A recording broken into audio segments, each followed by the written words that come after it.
to the celebration of life I hear you're holding down the fort, eh? for Mom, Nana, Okay, for Bobbie.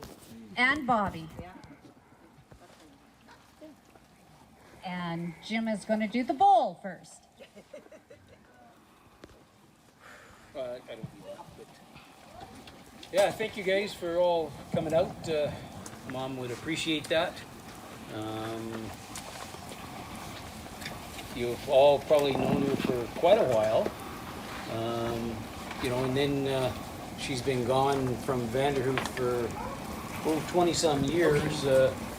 But a couple of years ago, we moved her back, you know, because her health was just not capable of her being on her own anymore. But this great lady here, Patsy, she spent one heck of a long time looking after Mom, and I really appreciate that. She was there way more than I was, so she's a way better daughter than I guess I was the son. I had the good excuse. Yeah. I'm just older. But I played the bowls and toned for Mom on her 80th birthday down in Kelowna. So I thought we'd do it for her today. So here's for you, Mom.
Love you, Mom. Till we meet again, happy trails.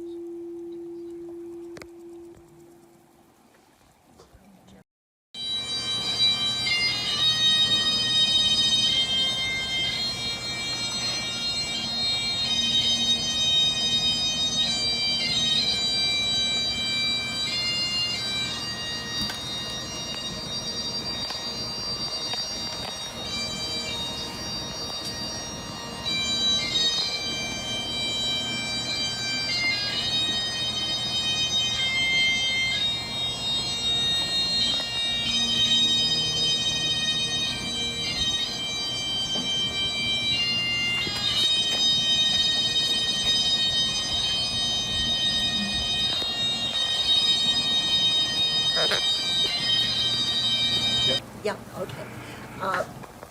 I just wanted to say I love Aunt Bobbie and I miss her. And I was glad to be able to help her the last couple of years. We became very close. But I know now she's with all those that have gone on ahead of her, with everybody she loved. And she can see and she can do everything she wants to do. And I'm very, very happy for her. I think the first time that Nana actually met Daryl, I brought to her house this boyfriend of mine and my big 2 hairy St. Bernard dogs to spend the night. And I don't think Nana and I particularly liked each other a whole lot before that point. But we stayed up and had drinks and golfed and totally bonded from that point on. So I really adored Nana from then. I miss her a lot. And so does Daryl. So this is from him. He says, I can't help but think about how people pass away in our lives. I used to have a horrible feeling about some people because I'd wished I'd told them how I felt about them and tried my best to have a real connection with them. With Nana, I feel at peace. I believe the short amount of time I'd spent with her, that Nana and I had a connection that was strong. Her and I never felt we needed to hold back. I feel fortunate to have had this type of relationship with her because we were able to speak freely. Now that she's not here, I feel good because I don't believe there's anything left unsaid. Only things left undone. I'm very thankful to have had her and Nana as a Nana, and I really miss her as my own Nana. And he, loved her as his own too. Some of my best memories from Nana is her apple orchard. From when I was a kid, I used to climb up the apple trees and eat the apples, and it was just one of my favorite places from my childhood.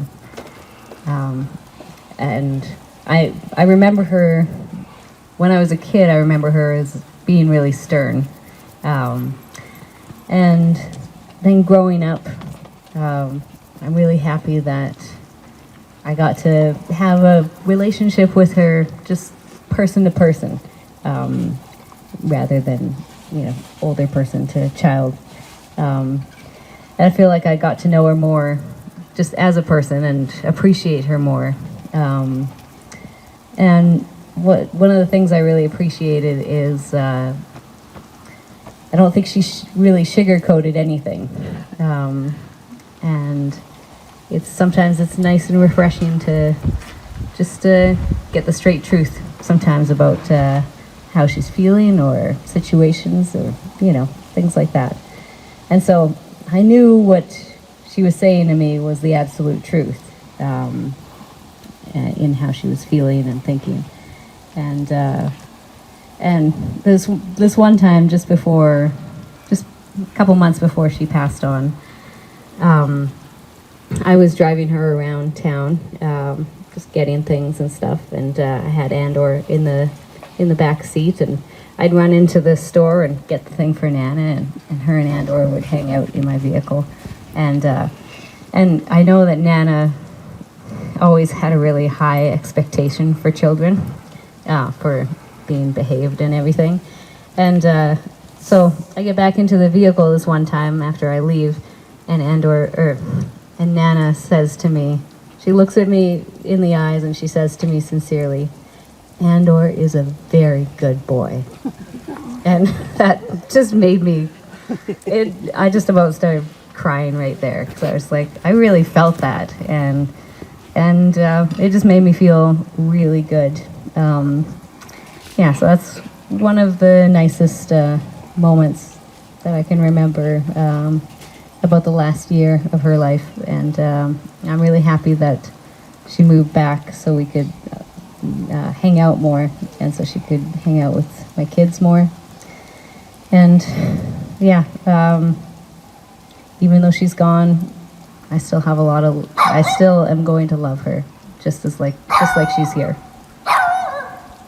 So yeah, thank you.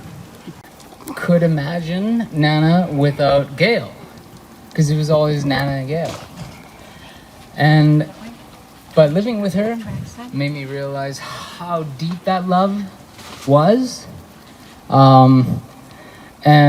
know, it's something that I realized that one should really take the time to listen and try to understand, especially when someone is in turmoil from a loss that is very profound, you know, like losing your loved ones, like we're talking about right now. And it, you know, it's a very, anyway, she taught me a lot all throughout my life, and I'm very grateful for that. And you know, again, she just, the way she loved Gail, you know, it would be like how everybody else loves their own spouse. It's profound and unmatched. I guess that's about it.